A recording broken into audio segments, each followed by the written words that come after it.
नमस्कार, स्वागत है आपका देश दुनिया की तमाम सबसे बड़ी और महत्वपूर्ण खबर में। तो बात करते हैं आज की सबसे बड़ी खबर। बीते 24 घंटों में सिर्फ 8,907 एक्टिव केस बढ़े। यह बीते 55 दिनों में सबसे कम है, लेकिन ऐसा इसलिए हुआ क्योंकि टेस्टिंग घटा दी गई है।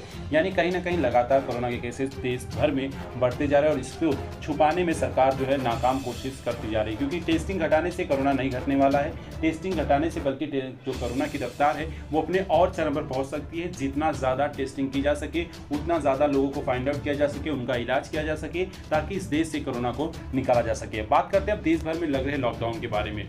जी हाँ, 26 राज्यों और यूटीएस यानी कि अन्य टेरिटरीज में बढ़ रही है पाबंदियां। बात करें सबसे पहले चंडीगढ़ में साप्ताहिक लॉकडाउन लगा हुआ है, यानी कि वहां पर वीकेंड लॉकडाउन है, यानी शनिवार संडे को वहां पे आप घर से बाहर नहीं निकल सकते। बात करते हैं मध्य प्रदेश की। मध्य प्रदेश में 15 मई तक के लिए जनता कर्फ्यू लागू है। जी हाँ दोस्तों, जनता कर्फ्यू जो सबसे पहले भारत में लागू किया गया था, एक दिन का जनता कर्फ्यू प्रधानमंत्री नरेंद्र मोदी के द्वारा, और वही जनता कर्फ्यू मध्य प्रदेश में 15 मई तक के लिए लागू कर दिया गया है।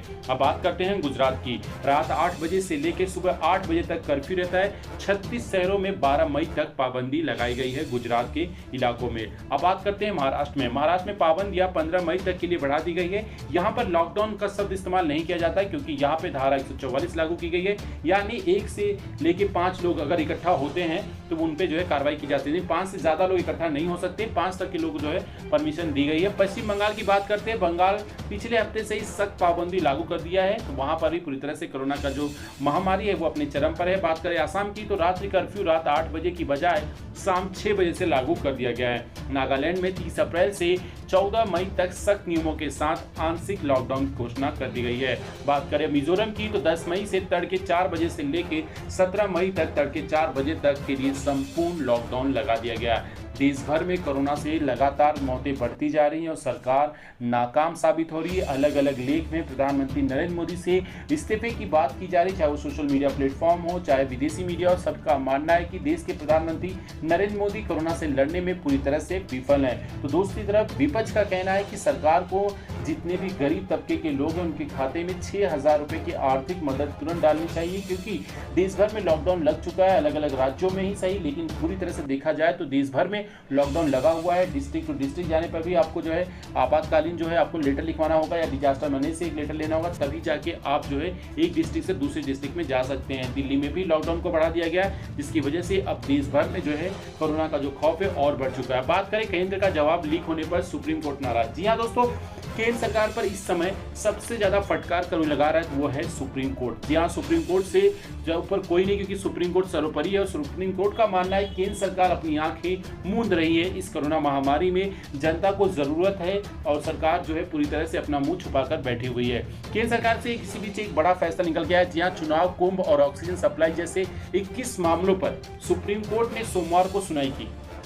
जस्टिस डीवाई चंद्रचूड़ ने इन मामलों पर सरकारी एफिडेविट मीडिया तक पहुंचाने पर नाराजगी जताई। उन्होंने कहा कि केंद्र सरकार ने रविवार देर रात एफिडेविट सुप्रीम कोर्ट पहुंचाया। सोमवार सुबह 10 बजे ही यह हमें मिला, लेकिन मीडिया के पास ये रात में ही कैसे पहुंच गया, इसको लेकर भी केंद्र सरकार के ऊपर काफी ज्यादा नाराज है सुप्रीम कोर्ट, क्योंकि लगातार सुप्रीम कोर्ट का कहना है कि सख्त लॉकडाउन लगाने की जरूरत है देश में, लेकिन अभी तक प्रधानमंत्री की तरफ से संपूर्ण लॉकडाउन केंद्र की तरफ से लगाया नहीं गया, जबकि एडमिनिस्ट्रेशन यानी हर राज्य के अपने अपने मुख्यमंत्रियों के द्वारा लॉकडाउन की जैसी पाबंदियां लगा दी गई है। चुनाव हुआ, कुंभ का मेला को आयोजन दिया गया, ऑक्सीजन की सप्लाई, इन 3 मामलों पर प्रधानमंत्री नरेंद्र मोदी के ऊपर लगे सवालिया निशान बने हुए हैं, जिसकी वजह से देश के प्रधानमंत्री के ऊपर उनकी जो छवि है वो इस समय खराब होती नजर आ रही है।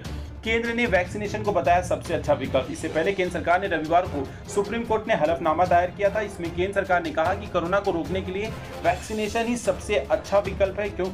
इससे पहले बात करें, 8 मई को जस्टिस डीवाई चंद्रचूड़ की अध्यक्षता वाली बेंच ने 12 सदस्यीय टास्क फोर्स बनाई। इसमें 10 देश के जाने माने डॉक्टर और सरकार के सेक्रेटरी लेवल के 2 अधिकारी शामिल हैं। सुप्रीम कोर्ट ने टास्क फोर्स से दवाइयों, ऑक्सीजन की सप्लाई की जरूरी उपायों पर सुझाव मांगे। इसमें शामिल 12 सदस्यों को ऑक्सीजन सप्लाई करने का वैज्ञानिक और व्यवहारिक फॉर्मूला भी तैयार करने के लिए कहा गया। तो आप इस बारे में क्या सोचते हैं कि प्रधानमंत्री नरेंद्र मोदी के बारे में, क्या वाकई में उनकी विफलताओं की वजह से आज देश में इस हालात है या फिर कुछ और? अपनी राय कमेंट करके जरूर दीजिएगा।